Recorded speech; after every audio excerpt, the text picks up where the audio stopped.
Hey guys, my name's Paul, welcome back to Dork Forge, and we've got a new book.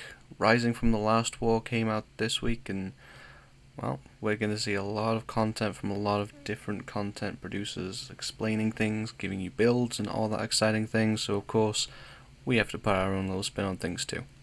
So we're going to crack off Onslaught, is probably a good word of Eberron content, by just giving you a little guide to changes. We're going to be doing this for various things.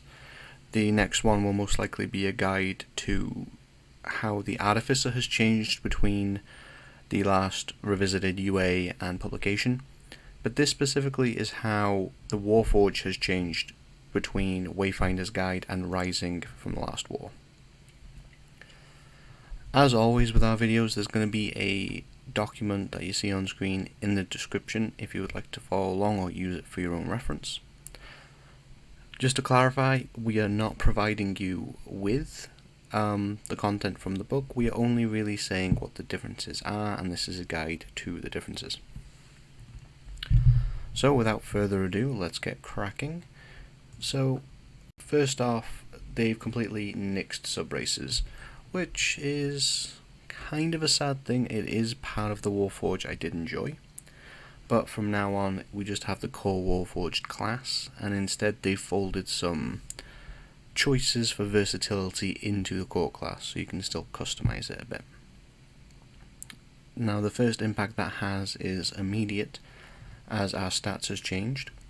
Previously the Warforged got a +1 to Constitution, and then the subclass dictated the rest of the +2, with the Juggernaut getting a +2 to Strength, the Envoy getting 2 floating +1s, and the name of the other one escapes me right now, but it was a +2 to Dex.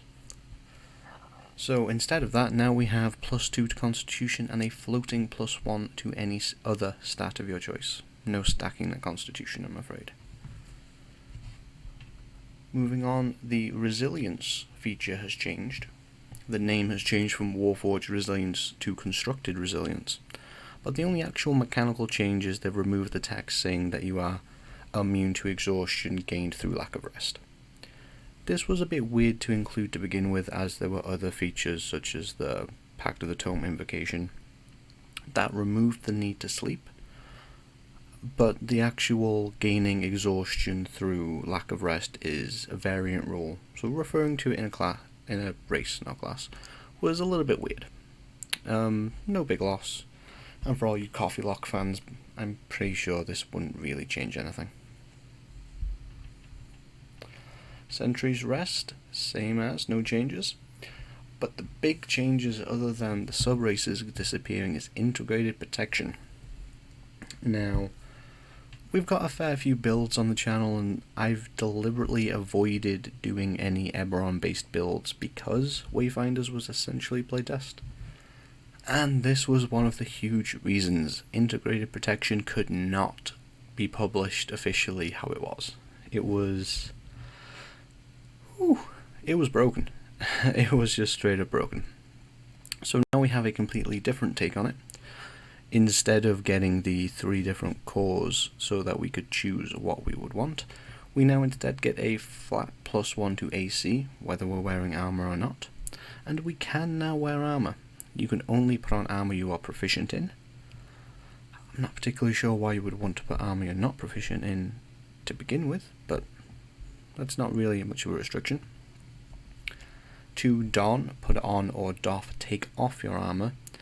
However, you must spend an entire hour in contact with the armor. You can do this during a rest, so it's not really a big deal. And it's kind of implied that, whilst it's not officially stated, it is kind of implied that you're not going to get penalties for sleeping in your armor. I think it would be a reasonable way to DM that if you expect your player to spend 2 hours of their rest, essentially their free time, after the Sentry's Rest has taken effect. Just putting on and taking off armor, that wouldn't be great. But once you've spent that hour putting on your armor, it is then considered part of your body, and whilst you are alive, no one can remove it against your will. But they'll have to take it from your cold, dead hands, claws, that's really how you flavour your Warforged. Finally, now this feels rather quick. I'm used to rambling much more. As we haven't got any sub-races anymore, this is actually the end of the changes to the Warforge, and it's how they folded in the customization to the race. So previously the core race didn't actually give you any skills, and it didn't give you any language besides common. However, now you get one free skill and tool proficiency of your choice, kind of inspired by the Envoy flavour of it, I think, and one language of your choice in addition to common. So there you have it, a fairly quick little video comparison to normal, I know, but with all of the changes, and throughout the book there are a lot of changes that are quite subtle. We just wanted to make sure that you guys were completely clear on all of the differences so that you can head off into your new Eberron campaigns completely prepared. If you guys found this video helpful and you would like more like it, hit that like button. If you're new here, why not subscribe? If you have any advice, comments, criticism, or if you have any requests, please put them down in the comment section. Remember, the guide is in the description for your reference.